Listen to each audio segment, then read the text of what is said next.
আপুনি বাৰু অনিদ্ৰাত ভুগি আছে নেকি? ৰাতি টোপনি নালাগে নেকি? তেনেহ'লে এই ভিডিঅ'টো আপোনাৰ বাবে। মানসিক চাপ আৰু উদ্বেগৰ বাবে ৰাতি টোপনি নলগা হয়। সেইবাবে ৰাতি শোৱাৰ আগতে আপোনাৰ মনত যিমানবিলাক চিন্তা আছে সকলোবিলাক বাদ দিয়ক। দৰকাৰ হ'লে ৰাতি শোৱাৰ আগতে আপুনি প্ৰাণায়ামৰ অভ্যাসটো কৰি লওক। টোপনি নহাৰ অন্য এটা কাৰণ হৈছে অনিয়মিত টোপনি যোৱাৰ সময়টো। এটা নিৰ্দিষ্ট সময় কৰক আৰু ডেইলি সেই একে সময়তে বিচনাত যাওক।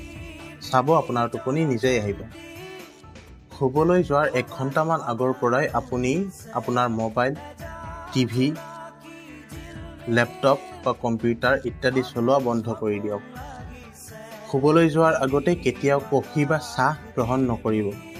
শুবলৈ যোৱাৰ 2 ঘণ্টামান আগত আপুনি ৰাতিৰ আহাৰ গ্ৰহণ কৰক। চিকিৎসাজনিত কাৰণ যেনে ডিপ্ৰেশ্যন হওক বা আন কিবা যেনে বিষ, খজুৱতি ইত্যাদি যিকোনো কাৰণত যদি আপোনাৰ টোপনিত ব্যাঘাত জন্মিছে তেনেহ'লে আপুনি নিশ্চয়কৈ ডক্তৰৰ পৰামৰ্শ ল'বই লাগিব। আশা কৰোঁ ইনফৰমেশ্যনখিনি আপোনাৰ ভাল লাগিল। ধন্যবাদ।